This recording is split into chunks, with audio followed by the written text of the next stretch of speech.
Good morning, have a nice day. Hello India. बड़ों को ढेर सारा प्रणाम, छोटों को ढेर सारा प्यार। और मेरे सारे सब्सक्राइबर कैसे हैं आप सबको ढेर सारा Ram Ram, Ganpati Bappa Morya. Welcome back to my YouTube channel Simi की डायरी ऑफिशियल में आप लोगों का ढेर सारा स्वागत है। दोस्तों, इस चैनल पे मेरी एक हिंदी नॉवेल चल रही है, कलजुग की सती। तो इसका 8 एपिसोड आज मैं आप लोगों के समक्ष रखने जा रही हूँ, तो देखिए कैसा लगता है। दोस्तों, अब तक आपने देखा कि किशोर अपने भागे हुए भाई हरि को खोजने निकल जाता है। जानकी ने उसे रोकने की बहुत कोशिश की, बहुत लड़ाई झगड़ा किया, पर किशोर नहीं रुका। जानकी का मन बिल्कुल नहीं लग रहा था, काफी घबरा रहा था। उसे बुरे बुरे ख्याल आ रहे थे, उसका रो रो के बुरा हाल था। उसे ऐसा लगता किशोर मर जाएगा, वापस नहीं आएगा। किशोर को गए 10 दिन बीत चुके थे। ऑफिस से बराबर फोन आ रहे थे, सभी किशोर के बारे में पूछ रहे थे कि किशोर कहाँ गया है, कब आएगा। बेचारी जानकी क्या बताती, उसे तो खुद ही नहीं मालूम था। दोस्तों, 25 साल पुरानी बात है। उस वक्त मोबाइल नहीं था, ना ही छोटे शहर में फोन की ही सुविधा थी। तो यहाँ तक मैं आप लोगों के समक्ष रख चुकी हूँ। अब आगे बरसात का दिन था, दिन रात काफी पानी बरस रहा था। जानकी का रो रो के बुरा हाल था। उसे ऐसा लगता मानो आसमां भी उसके साथ रो रहा हो। बच्चों को तो किसी तरह से खाना बना के खिला रही थी, पर खुद ना ही खा पी रही थी और ना ही उसे ठीक से नींद ही आ रही थी। वो बच्चों को भी कह रही थी कि पापा को कुछ हो गया है, वरना इतना दिन नहीं लगता। छोटे बच्चे थे, कुछ ज्यादा समझ नहीं पा रहे थे। फिर एक दिन जानकी के माँ और भाई आए और उन्होंने बताया कि किशोर बीमार है और हॉस्पिटल में भर्ती है। जानकी घबरा गई, समझ गई कि मेरा डर सच होने वाला है, पर फिर भी वो सामान्य रहने की कोशिश कर रही थी। अपने मन के बुरे विचार को दूर रखने की कोशिश कर रही थी। बार बार भगवान जी से प्रार्थना कर रही थी कि मेरे डर को सच मत करिएगा, उनकी रक्षा कीजिए। जानकी ने पैसों का इंतजाम किया, गाड़ी बुक की और अपने माता पिता के साथ उस हॉस्पिटल में पहुंच गई थी जहां किशोर भर्ती था। किशोर काफी बीमार लग रहा था, उसे पानी चढ़ रहा था, नाक में पाइप लगा था, पेट की सफाई हो रही थी, दिन रात सुई लग रहे थे, उसे फूड पॉइजनिंग हो गई थी, पेट में काफी भयंकर दर्द उठा था। डॉक्टर 1-2 रोज में छोड़ने की बातें कर रहे थे, पर 2 दिन के बाद किशोर का पूरा शरीर फूल गया था। हाइड्रोसील के साथ साथ पूरे शरीर में पस भर चुका था। डॉक्टर ने कहा कि ऑपरेशन करना पड़ेगा। सारे टेस्ट हुए, सोनोग्राफी भी हुई, पर डॉक्टर कुछ क्लियर नहीं बता रहे थे। पस का निकलना जारी था, पूरे शरीर में घाव निकल रहे थे। डॉक्टर घाव में चिरा लगाते, पस निकालते और कहते कि बस यही इलाज है। किसी के कुछ भी समझ में नहीं आ रहा था। देखते देखते 15 रोज बीत चुके थे। किशोर की माँ और उसकी बहन और सारे नाते रिश्तेदार किशोर को देख के जा चुके थे। श्याम साथ में रह गया था। जानकी बच्चों को ननद के पास छोड़ के गई थी। जानकी दिन रात पति की सेवा करती, रोते रहती और भगवान से प्रार्थना करते रहती कि मेरे पति को बचा लो। देखते ही देखते काफी पैसे खत्म हो चुके थे। अब तो जैसे किशोर भी हिम्मत हार चुका था। बार बार डॉक्टर कहता कि डॉक्टर को कुछ आता जाता नहीं है, मुझ पे प्रैक्टिकल कर रहा है, मुझे मार देगा, मुझे बेंगलोर ले चलो वरना यहाँ मैं मर जाऊंगा। पैसे काफी कम बचे थे, फिर बच्चे भी ननद के पास थे।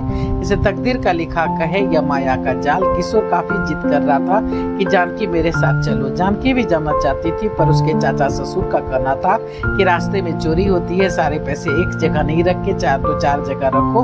वैसे अगर चोरी हो भी जाए तो बेंगलोर में मुफ्त में भी इलाज होता है, भर्ती तो हो ही जाएगी। जानकी ये सब सुन के डर गई थी। सोचने लगी कि जब 20 रोज में इतने पैसे खत्म हो गए तो पता नहीं वहाँ कितने खर्च होंगे। बड़ा हॉस्पिटल है, फिर इतने सारे लोग जाएंगे, उनके रहने खाने का इंतजाम करना होगा, फिर किशोर के इलाज पे भी खर्च होगा सो अलग। सुना है वहाँ विदेश से भी डॉक्टर आ जाते हैं इलाज के लिए, इसलिए पैसों का तो इंतजाम करना ही होगा।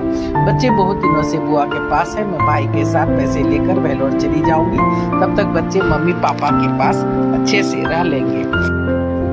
जानकी किशोर को समझाते हुए कहती है, देखिए फर्स्ट क्लास का 3 टिकट नहीं हुआ है, मैं अकेले आपको नहीं संभाल पाऊंगी, खुद ही रोती रहूंगी तो आपका ध्यान कैसे रख पाऊंगी। और जब 2nd क्लास डिब्बे में आपके चाचा लोग के साथ रहूंगी और ट्रेन के रुकने पे ही आपके पास आ पाऊंगी तो उतने भर से क्या होगा। फिर मुझे वापस अपने बोगी में जाना होगा। फिर पता नहीं ट्रेन कितनी देर किस स्टेशन पर रुके, रात में रात। 3 दिन का रास्ता है, नया शहर, नया माहौल। मुझे डर लगता है अगर किसी स्टेशन पे मैं छूट गई तो अब अगर एक ही ट्रेन में रहने के बावजूद जब आपके पास रह ही नहीं पाऊंगी तो इससे अच्छा है कि आप जाइए, आपके चाचा भाई आपको एडमिट करा देंगे।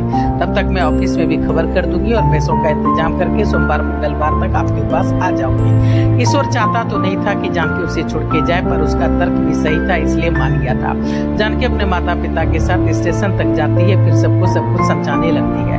श्याम भैया आपके हवाले, ध्यान रखिएगा, मैं सोमवार मंगलवार तक आ जाऊंगी। फिर सिसक सिसक कर रोने लगती है। उसके माता पिता उसे किसी तरह से चुप कराते हैं और वापस अपने साथ ले जाते हैं। इधर स्वर्ग में नारद जी कहते हैं, ये क्या माते, किशोर की जान खतरे में है और जानकी उसे छोड़ के चली गई। माता लक्ष्मी कहती है, हाँ बस उसके नसीब में यही लिखा है, वो सती है, उसमें इतनी शक्ति है कि उसके सामने उसकी पति की मृत्यु नहीं हो सकती, ये वरदान है उसे। नारद जी कहते हैं, ये कैसी माया है माते, किशोर की आयु मात्र 5 दिन की है, फिर वो मर जाएगा, जानकी विधवा हो जाएगी, फिर सती कैसे कहलाएगी, लोग उसे उल्टा पापी अभागिन कहेंगे। देवी लक्ष्मी बोलती है, हाँ कुछ ऐसा ही लिखा है उस बेचारी की तकदीर में। इधर पृथ्वी लोक पे जानकी किशोर के ऑफिस वालों से कांटेक्ट करके पैसों का इंतजाम कर लेती है, फिर अपने मायके पहुंचती है और अपने भाई के साथ भेलोर निकलना चाह ही रही थी कि खबर आ जाती है किशोर का ऑपरेशन चल रहा है, बचने की कोई उम्मीद नहीं है। जानकी का रो रो के बुरा हाल हो जाता है। दिन भर भगवान के सामने अपना माथा पटकती है, काफी रोती है, चिखती है, चिल्लाती है। सभी बड़ी मुश्किल से उसे समझाते और संभालते हैं, पर वही होता है जो होना था, किशोर की मृत्यु हो जाती है। भेलोर के डॉक्टर उसे जल्द से जल्द दफनाने की सलाह देते हैं, क्योंकि शरीर काफी खराब हो चुका था। ऐसे में इतनी दूर लाना 4 दिन की यात्रा करना संभव नहीं था।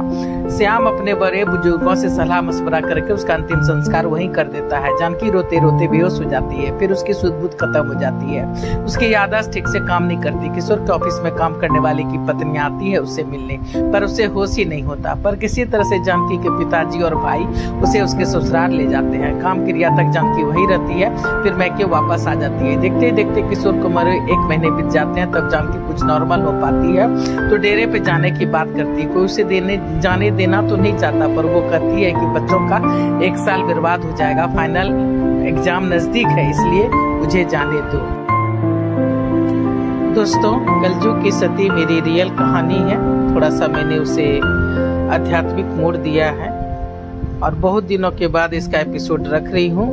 चूंकि मैं आजकल शॉर्ट्स डाल रही हूँ और शॉर्ट ही आप लोग को पसंद आ रहे हैं, लेकिन ये कहानी स्टार्ट कर चुकी हूँ तो इसे भी खत्म करना जरूरी है, इसलिए थोड़ा देर से ही सही, लेकिन इसके एपिसोड मैं आप लोगों के समक्ष रख रही हूँ। तो चलिए, अगर पहली बार चैनल पे आए हैं तो थोड़ा सा सपोर्ट कर दीजिए। सपोर्ट करने के लिए सब्सक्राइब कीजिए, लाइक कीजिए, शेयर कीजिए, कमेंट्स कीजिए, बेल का बटन जरूर दबाइएगा, ताकि जब जब मैं वीडियो डालूंगी तो आप लोगों को नोटिफिकेशन मिल सके। अब मैं अपनी वाणी कहीं पे विराम देना चाहती हूँ। जय भोलेनाथ, हर हर महादेव, और ढेर सारा थैंक्स आप लोगों को मेरा वीडियो शुरू से अंत तक देखने के लिए। Thanks for watching my video.